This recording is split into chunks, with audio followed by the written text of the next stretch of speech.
एखादी सुवार्ता सांगत यावी तसा गणपत त्या दिवशी औरंगाबादहून आल्यावर संपतच्या जन्मठेपेच्या बातमीचं चर्हाट लावत बसला. खरं तर संपतला शिक्षा होणार हे सगळ्यांना माहिती होतं, पण किती होणार ते माहिती नव्हतं आणि त्याहीपेक्षा त्याला कुठे ठेवणार आहेत ते माहिती नव्हतं. तशी त्याची शिक्षा नक्की होईपर्यंत तो औरंगाबादच्या हर्सूल जेलमध्ये होता. पण गणपतनं सांगितलं की त्याला हर्सूलहून हलवलंय आणि त्याला पुण्याला नेलंय. इथून जन्मठेपेचे 8 कैदी पुण्याला नेलेत, त्यात संपत होता. सध्या तरी त्याला 20 वर्षांची जन्मकैद होती. पुढं मागं 1-2 वर्ष. ही सजा कमी जास्त होणारी होती, झालीही असती, पण मध्ये काळ खूप जायचा होता. जीप गाडी करून सकाळी सगळेजण संपतला भेटायला औरंगाबादला गेले. त्याला ह्याच आठवड्यात पोलिसांच्या जीपनं पुण्याला नेणार होते. पुन्हा त्याची कधी केव्हा भेट होईल माहिती नव्हतं.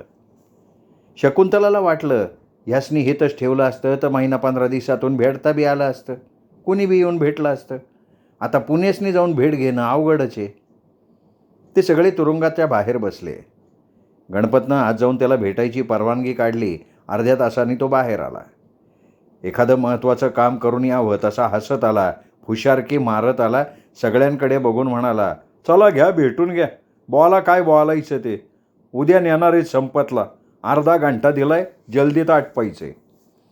सगळेजण उठले, आत आले.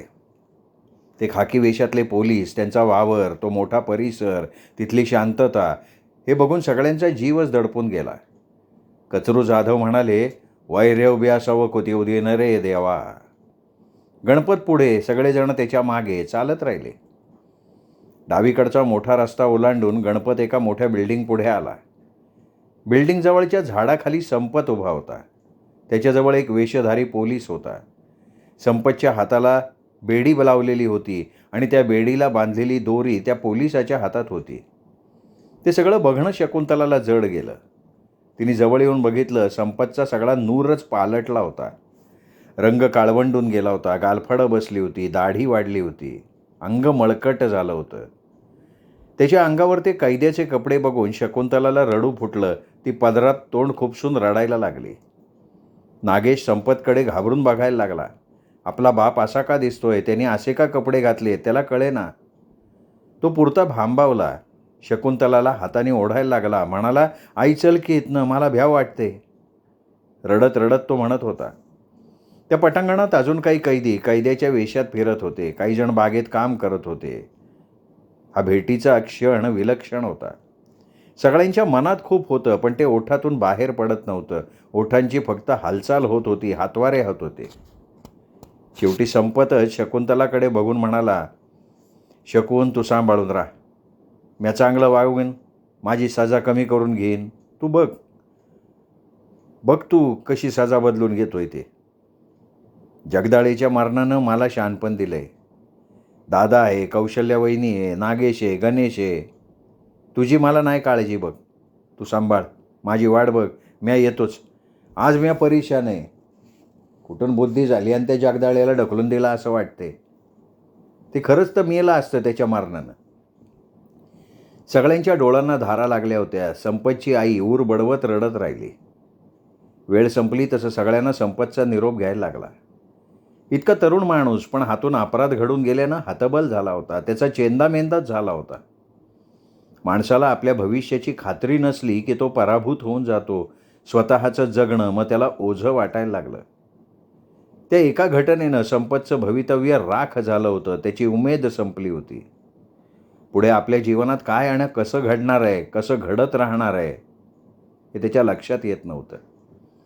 शकुंतलाला वाटलं 5 वर्षापूर्वी कोणी सांगितलं असतं की तुझा नवरा खून करल आणि जन्मठेपेची शिक्षा भोगन, तर त्यावर ती हसली असती.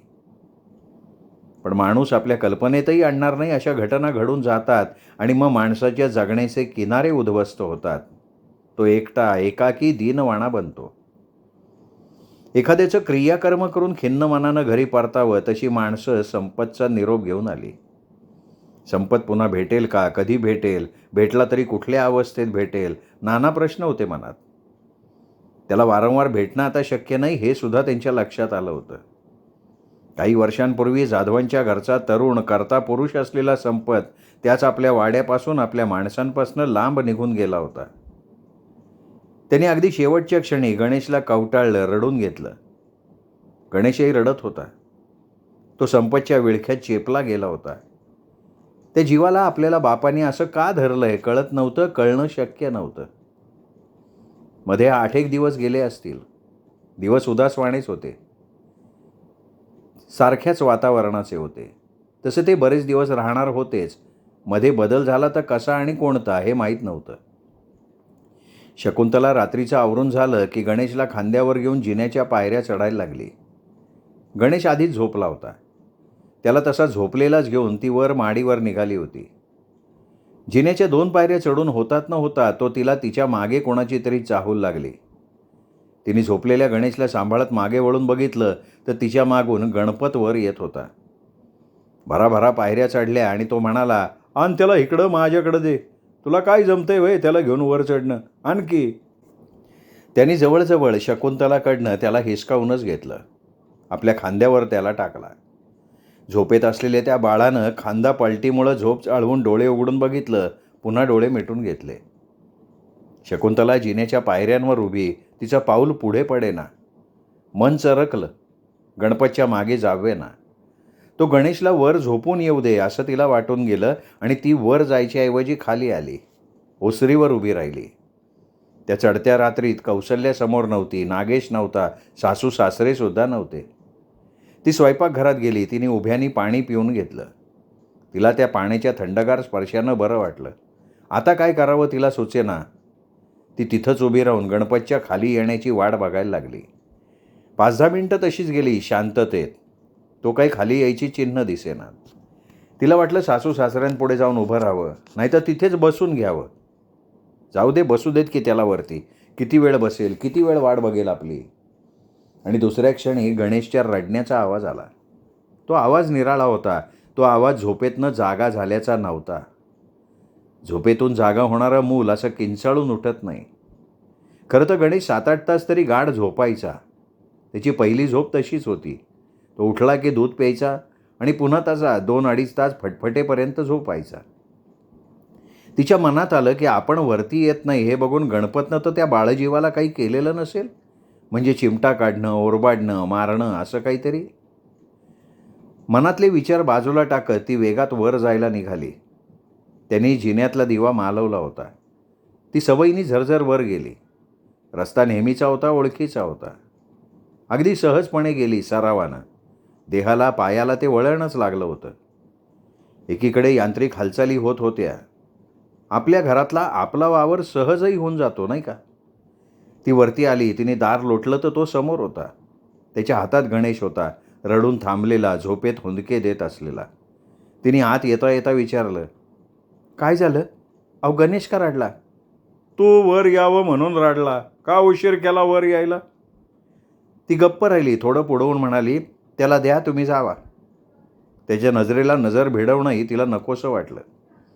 तिला वाटलं ह्याच्याच भावाचा आपल्याला केवढा आधार वाटतो आणि हा असा का? दोन्ही भावात इतकं जमीन आसमानाचं अंतर असतं कशामुळे? पण तो काही गणेशला तिच्या हवाली करेना. तेव्हा तिने नजर उचलून त्याच्याकडे बघितलं. तो तिच्याकडेच बघत होता, वासनामय नजरेने. त्याचा तो वेगानं होणारा श्वास. तिला पुन्हा एकदा नागाच्या फुतकाराची आठवण आली. आक्रमक आणि वेगवान असा नाग, बेभानच झालेला. त्यांनी एकदा हसून घेतलं आणि म्हणाला, मी काय सांगतोय ते ऐकून घे. म्हणजे घ्यावंच लागन तुला. संपत काय आता 20 वर्ष येत नाही. तेव्हा तू अशी त्याची आठवण काढत राहणार आहे का? किती दिस राहणार विचार कर. हे बघ, माडीच्या खोलीचं दार आतून लावत जाऊ न गं. घरातली समधी झोपून गेल्यावर म्या येत जाईन, थांबन इथं. काम झालं का जाईन वापस. मन शांत ठेवायला लागतं, शरीर बी शांत ठेवायला लागतं. निस्ती वकवक काय कामाची. कुठं काय बॉबाटा वाहणार नाही, कौशल्यावर येणार नाही. म्या तिच्या खोलीला बाहेरनं कडी घालून येत जाईन. तेवढं कळतंय माणसाला. मायबाप काय चुरगळून गेल्यात, त्यांची मती झाली गुंग. इथं जे आहे ते समजा तुझं आणि तुझ्या पोरांचं आहे. संपत काय येईन तवा येईन, तवर आपण करू की मजा. तेरी बी चूप मेरी बी चूप. वाढलं पोट तर जिल्ह्याला बघून जाऊ, बघू काय करायचं ते. आज तसलं काय मनात आणू नको. हे असंच असतं. हां, आणि बोलून तो भेसूरपणे हसला. त्यांनी पलंगावर आपटावत असं गणेशला ठेवलं आणि तिच्या अंगावरनं झपकन गेला. जाताना त्यांनी खोलीचं दार जोरात आदळलं, म्हणजे खाली असणाऱ्यांना कळून यावं की वरती शकुंतलाच्या खोलीत इतका वेळ कोणीतरी होतं आणि ते कोण होतं. हळूहळू चालत शकुंतलानं दार लावून घेतलं आणि ती जड पावलांनी गणेशजवळ येऊन खाली बघत बसली, स्वतःशी विचार करत. तिच्या मनात आलं, आता संपत नसलेल्या घरात हा फुतकारच करत फिरणार. त्याच्या मनासारखं झालं नाही की हा डंख मारणार, डूख धरणार. आज नाही तर उद्या, उद्या नाही परवा, पण करणारच हा. त्याचा पहिल्यापासून आपल्यावर डोळा होताच. आता तर काय, भाऊ जन्मठेपीची सजा भोगत बसला तिकडं. तो येणार नाही म्हणताना ह्यो असाच वागणार. आता ठरवायला पाहिजे, हे तर ह्याच्या सापळ्यात राहून समज सोसत बसायचं का हे समज सोडून बाहेर पडायचं. पडायचं तर कुठं, कुणाकडं, किती देश. संपत काही वर्ष तरी म्हणतात येणार नाही. तिच्या डोळ्यांना धारा लागल्या. ती मनसोक्त रडत राहिली. आता आपणच आपल्यासाठी हिंमत बांधायला पाहिजे हे तिने ठरवलं. तिने 8-15 दिवस गणेश आणि नागेशला घेऊन ज्ञानोबांकडे जायचं ठरवलं. माहेरी निवांत विचार करता आला असता. दुसऱ्या दिवशी शकुंतला थोडं उशिराच उठली. तशी तिला जाग नेहमीच्या वेळी प्रकाश फटफटताना आली होती. वाड्यामागच्या पटांगणात वडाचं मोठं झाड होतं. त्या रात्री पक्षी घरट्यातून विसावताना किलबिलाट करायचे, हळूहळू स्थिर व्हायचे, फांद्या फांद्यात बसायचे आणि तसाच किलकिलाट उजाडताना करायचे. इथं राहायला आल्यापासून शकुंतलाला त्या मागच्या पटांगणातल्या झाडावर बसलेल्या पक्ष्यांच्या किलकिलाटाची सवय होऊन गेली होती. हे 100-150 पक्षी इतका आवाज करून एकाच वेळी काय सांगतायत असं तिला वाटायचं. का ते आवाज करून भांडतायत का बोलतायत हे खऱ्या अर्थानं तिला कळत नव्हतं, पण त्या आवाजाची मात्र तिला नकळत सवय होऊन गेली होती. आजही तिला जाग आली होती. तशी रात्री ती उशिरात झोपली होती, त्यामुळे डोळे चुरचुरत होते, उत्साही वाटत नव्हतं. तिने कूस वळवून पलंगावर झोपून गेलेल्या गणेशकडे बघितलं. तो शांत झोपला होता. हातपाय पसरून झोपलेला गणेश तिला आपल्याच एका निरागस आयुष्याचं प्रतीक वाटला. तिच्या मनात आलं, किती छान असतं लहानपण. कशाची चिंता नाही का काळजी नाही. आपलं खाणं पिणं बी आपल्याला करायला नाही लागत. गणेशला खांद्यावर टाकून ती खाली आली. खाली त्याला पटकूर टाकून झोपवला. तो गाढ झोपेतच होता, त्यामुळे लगेच झोपला. नागेश उठला होता. ओट्यावर बसून त्याचं दात घासणं चालू होतं. तो 2 पायांवर उकिडवा बसला होता. शकुंतलानं अंदाज घेतला, गणपत कुठे घरात दिसत नाही. कौसल्या स्वयंपाकघरात कामात होती. सासू तिथंच भिंतीला बसून बशीनं चहा पीत होती. थोडा आवाज चढवून शकुंतला म्हणाली, नागेश आटप तुझं, आपल्याला सखा मामाकडे जायचंय. हे तिनं घरातल्या इतरांना कळून यावं अशा आवाजात म्हटलं. चहा संपवलेली बशी खाली ठेवत सासूने विचारलं, आता मधीच का सखा मामाकडे जाणं चाललं ते? त्यांनी बोलवलं का तू निघाली? अहो म्याच निघाले. मला जावं वाटतंय, जाऊन येते. काय घोडागाडीने जायचं आहे का बसनं जायचं आहे? चालत जायचं आहे, चालत यायचं आहे? कौसल्या पुढे आली आणि म्हणाली, अगं या बेस्तरवारी म्हसोबाच्या सवाशणी घालायच्या ठरवलं आहे आणि तू कुठं निघाली ग? 6 महिने आणायचं आहे थोडं. मध्ये 2 दिवस तर आहेत. भाऊजी जल्दी न यावेत म्हणून हे समजा आमचं चाललं आहे. अहो मी काय तिथं महिनाभर राहणार आहे का? सकाळच्याला जाऊन दिवे लागणीला येईन. मला जाऊ द्या बाई, माझं मन लई सैरबैर आहे. सासू खोच ठेवून म्हणाली, अगं माय तुझ्यासाठी सगळं चाललं आहे, तुला काय कळलं का म्हणते मी. बरं जाऊन ये, पर सांच्याला ये पोरासनी घेऊन. हां घरात सण आहे. दाखवता येईल तेवढी नाराजी सासूनं दाखवली. कचरू जाधव साक्षीदार असल्यासारखं सगळं बघत राहिले, काही बोलले नाहीत.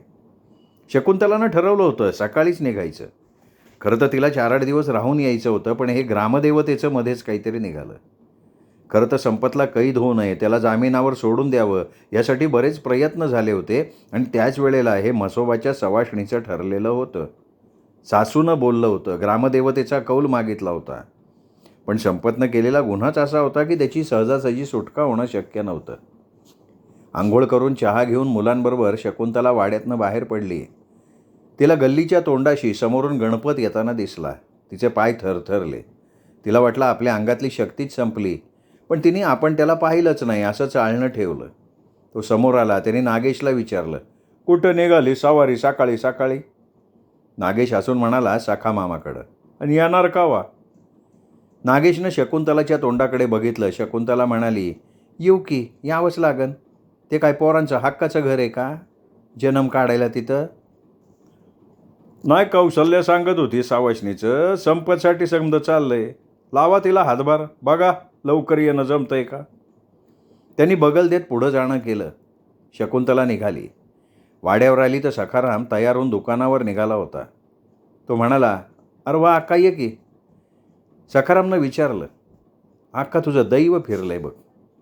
कसा सोन्यासारखा संसार चालला होता, मधीच्या माणसाचं डोसकं फिरलं. हे बघ, तुला वाटेल तेव्हा येत जा, वाड्याचं दार मोकळं तुझ्यासाठी. आबा काय येडा होऊन गेलाय का, राहतीस इथंच पोरासनी घेऊन. म्या शिकवीन नागसला, गणेशला बी शिकू. बघ विचार कर, ठरीव. इथं राहण्यानं तुझा जीव तरी थंड राहील, मला बी घराला बाई माणूस होईन. तुझं समज नीट असतं अक्का तर तू का रडत वरडत माझ्या दारात आली असती. हे बघ, म्या भाकऱ्या करून ठेवली आहे, भाजी बी आहे. शिवा आला का जेवून घ्या. आणि तो मनगटावरच्या घड्याळात बघत वाड्यातनं बाहेर पडला. तेवढ्यात शिवा आला. शिवानं नागेशला म्हटलं, चल की खेळू अंगणात, मी गोट्या देतो. शिवानं आज जाऊन डबाभर जमवलेल्या गोट्या आणल्या. डबा नागोपुढं धरला. नागेशनं डब्यात वाकून बघितलं. त्याचे डोळेच चमकले. नागेश तिच्याजवळनं उठला. दोघं अंगणात गेले. 1, 2, 3 करत गोट्या मोजत बसले. शकुंतलानं गणेशला काखेत मारून वडिलांना शोधलं. त्या आतल्या खोलीत खाटेवर पडून होते. आता ते दिसतही नव्हते, इतके अशक्त झाले होते. शकुंतला म्हणाली, आबा मी शकून. सका गेला दुकानावर. ती खाटेवर बसली त्यांच्याजवळ. त्यांचं खंगलेपण तिला फार जाणवलं. शिवा लहान होता, त्याचं खेळण्यात जास्त लक्ष, सखाचं दुकानाकडे लक्ष. दुकानात लक्ष दिलं नाही तर घरात पैसा येणार कसा, घर चालणार कसा. तिला तिथे बसवेना फार वेळ. तिच्या लक्षात आलं की प्रत्येक घराचा एखादा तरी प्रश्न असतो आणि तो प्रश्न सोडवण्यात घराची शक्ती खर्च होते. या घराचा प्रश्न सखारामचं लग्न होऊन घरात बाई येण्यानं संपणार आहे. पण आपल्या घरातला प्रश्न इतका साधा नाही. आपला प्रश्न तात्पुरता तर नाहीच नाही. संपत सुटून येईपर्यंत हे घर त्याच प्रश्नानं व्यापून राहील, गुरफटून गेलेलं राहील. संपतची मुलं बेवारशी झाली, उघड्यावर पडली, बायको निराधार झाली. आई वडिलांना ऐन उमेदीच्या वयातल्या मुलाला मुकावं लागलं. सगळं घर त्रासून गेलं, ग्रहण लागावं तसं. जेवणं खाणं झाली. दुपारी सखा जेवायला आला, पण तो घाईतच होता. तो निघताना शकुंतला त्याला म्हणाली, सखा मी जाईल घरी, उद्या म्हसोबाच्या सवासणी घालायच्या आहेत. मी इथं राहून कसं भागन, मी परत येईन, मला थोडं तुझ्याजवळ मनातनं बोलायचं आहे. सखाराम घराबाहेर पडायच्या तयारीत होता. तो थोडा घोटमाळला. तो म्हणाला, ये की कावा बी ये, बोलून टाक मनातलं. इथं राहायचं असेल तर राहा, अजून तुझ्या मनात काय असेल तर ते सांग, तसा विचार करू आपण. उसासच शकुंतला म्हणाली, अरे मला खाण्यापिण्याचं बोलण्याचं काय नाही बोलायचं, मी ते मनावर घेणारी बाई बी नाही. पण दुसरंच आहे प्रकरण, शिरजोरीचं, जड पारड्याचं.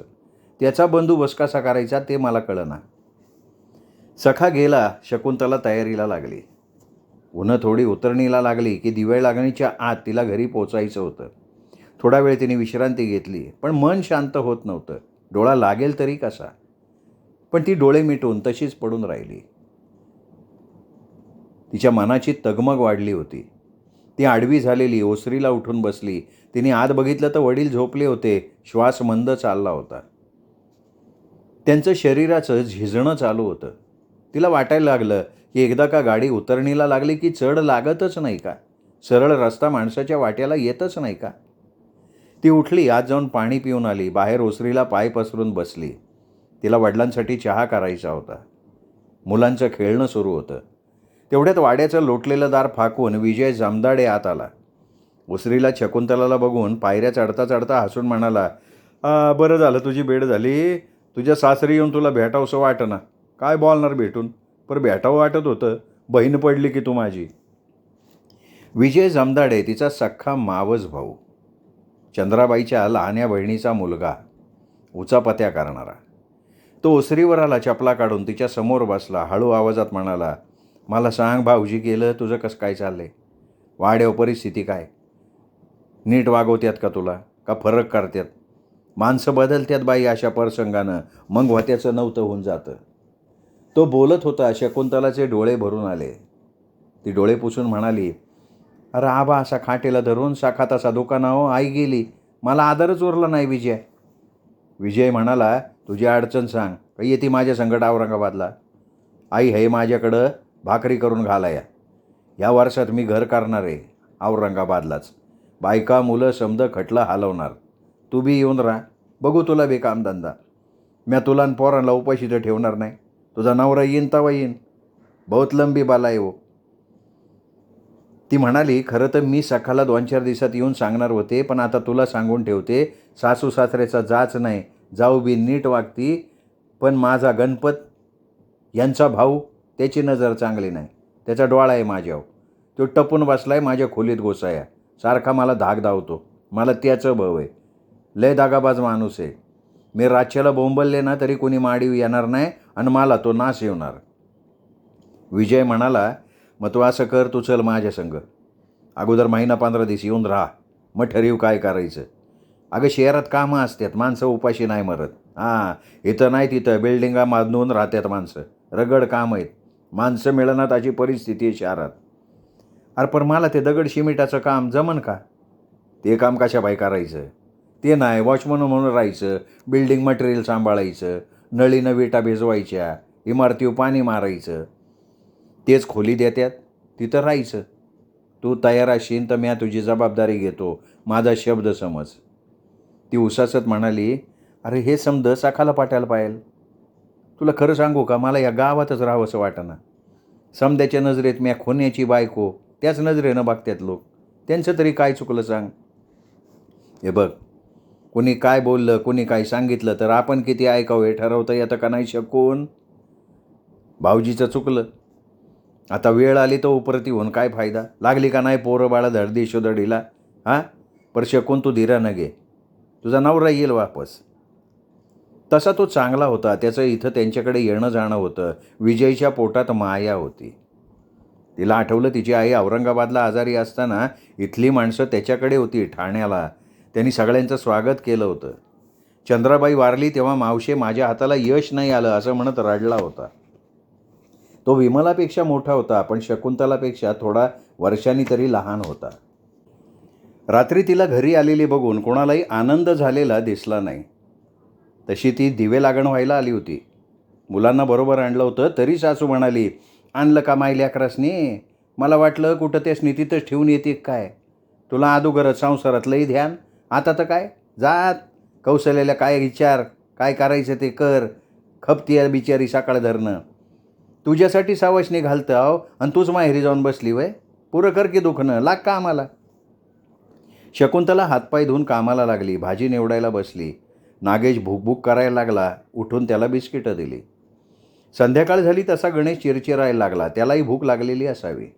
शकुंतलानं विचारलं, बाई भाकर आहे का हो? गणेशला दूध भाकर देऊन बघते. आसन की बघ की दुरडे, सकाळी मोब बडावल्या होत्या. आता आल्या असतील संपत. उद्या हायच आहे पकाचा राडा. माझी बी पाड दुखायला लागली. झालते मी आडवी, पर कामं दिसायला लागली. तू कावा येशील का नाही मला ठावं तरी होतं का? तुला काही ठावं नव्हतं सवाशनी घालायचं का? जाऊन बसली तिकडं. तुझ्या नवरीची सुटका व्हावी म्हणून करतोय ना. बाई माझा नवरा होता, पण संपत तुमचे बी कोणीतरी होतेच ना. माझ्या मनाचा काही विचार करताय का नाही? तुम्हाला कामाचंच पडलंय. आता आली ना करते की काम. माझा बात इथं खाटाला पडलाय, माझा जीव ओढालाय. कुठं थांबू, काय करू असं मला होऊन गेलंय. एरवी हळवी समंजस असणारी कौशल्या आता बदलली होती. याचं शकुंतलाला वाईट वाटत होतं. रात्री तिने खोलीचं दार लावून घेतलं, कुलूप लावलं. आपणच आपली काळजी घ्यावी या विचारानं. त्याच्या दार खडखडवण्यानं कडी निखळून जाईल म्हणून तिने कुलूप घातलं. लाईट बंद करून ती झोपी गेली. मावस भावाशी जे बोलणं झालं ते विचार मनातनं जात नव्हते. सारखं मनात येत होतं. त्याच्यामुळे इथून सुटका होईल, पुढचं पुढे बघू. इथे कोणमारा सहन करून जगत राहण्यापेक्षा कष्ट करून बाहेर जबाबदारीनं राहता येईल. आज नागेश लहान होता. गणेश तर वर्षाचाही नव्हता, पण तिला वाटलं दिवस जातील, मुलं मोठी होतील, आपल्याला त्यांचा आधार वाटत राहील. खरं तर तिच्या मनात आलं होतं, बाईचा जीव आहे तर ठेवावं नागेशला इथं, आपण येत जात राहू. पण ह्या लोकांनी संपत गेल्यावर वागणंच बदललं. त्यामुळे तिचाही त्यांच्यावरचा भरवसा, विश्वास संपत आला. तिला मध्येच वाटायचं, बाईसनी कळून तर आलं नसावं गणपतचं माडीवर येऊन जाणं. त्या बिगर का त्यांच्या स्वभावात फरक पडला. तिला माहिती होतं पुरुषाला एक त्याची आई की त्याची बायको इतक्या 2च बायका ओळखतात अगदी मुळातून. तिला गाढ झोप लागली. किती वेळ माहिती नाही. जाग आली तर दारावर टकटक. ती शहारली. जाग आली तरी निश्चित पडून राहिली खोलीत. हालचालच केली नाही. आपण जागे आहोत हे त्याला कळू द्यायचं नाही हे तिने मनावर घेतलं होतं. किती वेळ थांबेल तो? कधी ना कधी परत जावंच लागेल. आणि झालं तसं. थोड्या वेळानं तो परत गेल्याची चाहूल तिला लागली. मग ती शांत झाली. तिच्या मनात आलं आपल्याला या घरात हा सुखानं जगू देणार नाही. हे घर सोडणं, इथल्या सुखाची आशा सोडणं हाच त्याच्यावर रामबाण उपाय आहे. मध्ये आठवडा गेला असेल. एक दिवशी दुपारी शिवा पळत वाड्यात आला. अक्का अक्का हाकच मारत आला. घामाघूम झाला होता. त्याला पटकन स्पष्टपणे बोलता येत नव्हतं. तो म्हणाला, अगं आबा कसं तरी करते. चल झड दिशी. मी घाबरून गेलोय म्हणून पळत आलो. मला कळलं ना अगोदर. तुला सांगायचं कसा खाला. तुझा आबाजवळ मी साक्याला घेऊन येतो. आणि तो पळत वाड्यातनं बाहेर पडला. शकुंतलानं सासूकडे बघितलं. सासूने नजर टाळली. कौशल्या बाहेर आलीच नाही. ती आत्यातच पुटपुटायला लागली. हे बिरोजचंच झाले. पळत कोणीतरी यावं वाड्यावर आणि हिनी सोटावं हितनं. कचरू जाधव मात्र म्हणाले की जाऊन ये. पोरगं पळत आलं तर जायला पाहिजे. नागेशला तिने वाड्यात घरी ठेवलं. गणेशला काखेला मारून ती चालत राहिली. ती वाड्यात येईपर्यंत सखा आला दुकानावरनं. वाड्यात माणसं जमली होती. ज्ञानोबा झोपले होते. त्या खोलीत सगळी माणसं डोकावत होती. शकुंतलाला बघून कोणीतरी म्हटलं, लेक गावात असून बी जवळ नव्हती. झाला का नाही समदा खेळ खालास. बायको गेल्या धरणं बाबानं खाटच सोडली नव्हती. आता समदा भारसा खाव. या पोरीचं असं झालं. नशीब फुटलं. ज्ञानोबा गेले होते. कधी गेले कोणाला माहिती नव्हतं. ना त्यांच्या शिवाला, ना सखाला, ना शकुंतलाला. दोघा चौघांनी मिळून त्यांना खाली काढलं. घोंगड्यावर निजवलं. तोंडात तुळशीचं पान घातलं. आणि जमलेले सगळे हुंदके देत त्या मरते जीवाचं निरीक्षण करायला लागले. कलावतीला निरोप गेला. विमलाकडे माणूस गेला. कुणीतरी शकुंतलाच्या घरीसुद्धा निरोप दिला. शकुंतलाला जाणवलं आई गेल्यानंतर आबांनी आपलं जीवनातलं जगण्यातलं लक्षच काढून घेतलं होतं नेहमीसाठी. ज्ञानोबाच्या मृत्यूमुळे सगळी भावंडं एकत्र आली. नातलग आले. काही राहिले, काही भेटून गेले. मुख्य म्हणजे शकुंतला, कलावती, विमला यांची निवांत भेट झाली. सुखदुःखाची देवाणघेवाण झाली. कोणाचा काही प्रश्न होताच. शकुंतलाला काही जाच नव्हता. पण संपतच्या हातून तो खून झाला आणि तिचं सगळं जगणं उघड्यावर पडलं होतं. ती बेवारशी झाली होती. 15-20 दिवस माहेरी राहिली. वाड्यावर आली. येणं भाग होतं. माहेरी किती दिवस राहणार. विजय जमदाडे भेटायला आला. वडील गेल्यावर एका बाजूला तिला घेऊन तो म्हणाला होता, मग काय ठरवलं तू. येणार आहेस का औरंगाबादी. म्या माईला सांगून आलोय शकुंतलाला घेऊन येणार आहे. शकुंतलाही त्यावेळी म्हणाली होती, मी येईन 4-8 दिवस राहीन. बघन मग ठरवीन. म्या सकाशी बोलले नाही. त्याला विचारायला पाहिजे. आता आबानंतर तोच आहे माझा जवळचा माणूस. विजयही तिला म्हणाला, त्याला विचार. पण तुला यावंसं वाटलं तर येऊन बघ. नागेशला घरी ठेवून गणेशला घेऊन ती सखाला भेटण्यासाठी एक दिवशी आली. शिवा वाड्यावर आला होता. तिने त्याच्याजवळ निरोप पाठवला, उद्याच्या रात्री म्या तिथं राहायला येणार. ती रात्री राहायलाच आली. त्याशिवाय सखाबरोबर नीटपणे बोलणं झालं नसतं. तो कुठे रिकामा होता. दिवसभर दुकानात. शिवा लवकर जेवून झोपला. मग शकुंतला म्हणाली, अरे विजय माझ्या मागं लागलाय. म्हणतो चल शहरात औरंगाबादी तुला काम मिळवून देतो. तो म्हणाला, अक्का तू काय उघड्यावर पडली का. तुझा वाडा आहे सासरी. गावात माझं घर आहे. शकुंतला म्हणाली, अरे हे सगळं नाही गणपत. तो गणपत आहे ना माझा भाण्या. त्याची नजर नाही चांगली. तो माझ्या मागं असतो. घरातच साप आहे. वरडता बी येत नाही. डंक केला तर रडता बी येणार नाही. मला वाड्यावर भ्या वाटतंय सका. राच्याला तर नकोच वाटतं. हां माझा संशय बरं का सखा. आमच्याच घरातली माणसं गणपतला सामील आहेत. कुणाला कळत कसं नाही रे. रोज रातच्याला माझी माडी चढत होते. समदे गप कसे. मला बदनाम करायचं असावं त्यांच्या मनात. म्हणजे मी घर सोडून जाईन. सुटी वाचून खोकला जाईन. मग तू हिथं येऊन राहा. तुला हिथं काय भीती आहे का. अरे तो हिथं दिवसा येईन नजर ठेवून. तू असतो दुकानावर. बरं तुझी मर्जी. मागून तुला वाटाय ना ग कसा काना माझ्यावर येळ आली तेव्हा कानावर हात ठेवला. तसं माझं काम निघतं की शहरात. मी 8-15 दिवसातनं चक्कर मारेल. तुला काय पाहिजे ते देईन. जाऊन बघ. आता तुझं दावच सुटलं आहे. फिरत राहायलाच लागणार तुला. सखाशी आपलं बोलणं झालं नाही, आपण त्याच्याशी न बोलता गाव सोडलं असं वाटायला नको म्हणून ती त्याच्याशी सविस्तर बोलली. तिला मध्यंतरी तिच्याच घरी असं स्वप्न पडलं होतं की तिचा डोळा लागलाय, कोणीतरी तिच्या अंगावर झोपलंय, हातपाय पसरून तिच्या अंगाशी झोंबतंय, त्याचा जोरानं चाललेला श्वास तिला जाणवतोय. तिने त्याला विरोध केला तर त्याने त्याच्या पंजाची पकड तिच्या गळ्याभोवती आवळली. म्हणत होता, मर रांडे मर, तुला असंच पाहिजे. माझ्या भावाला कैदेत घातलं का तू? तुला बी जित्ती मारून टाकतो. तिला जाग आली तर अंग घामानं चिंब झालं होतं. खोलीतला दिवा तसा ढणढणत होता. दाराला तिने झोपताना घातलेलं कुलूपही तसंच होतं.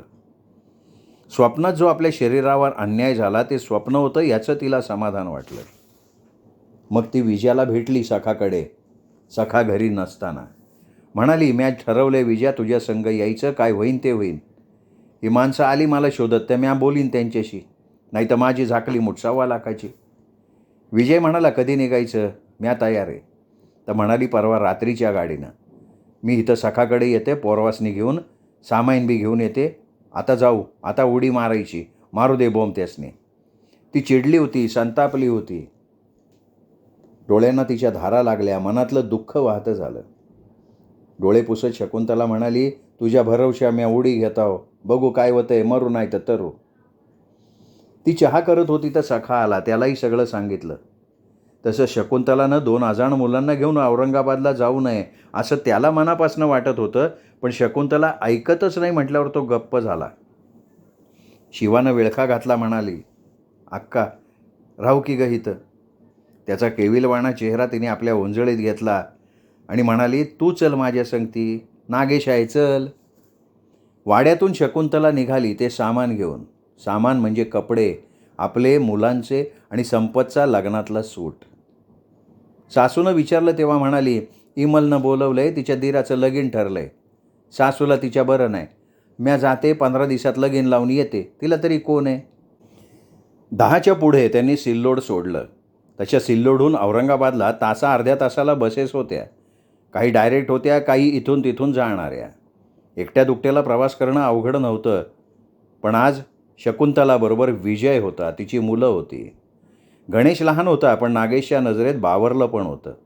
आई आपल्याला काहीतरी सांगतीये, कुठंतरी नेतीये, मनातला अविश्वास होता. तो त्याच्या मनातला अविश्वास समोरच्याला जाणवतोच की. ती त्याच्या मनाची अस्थिरता.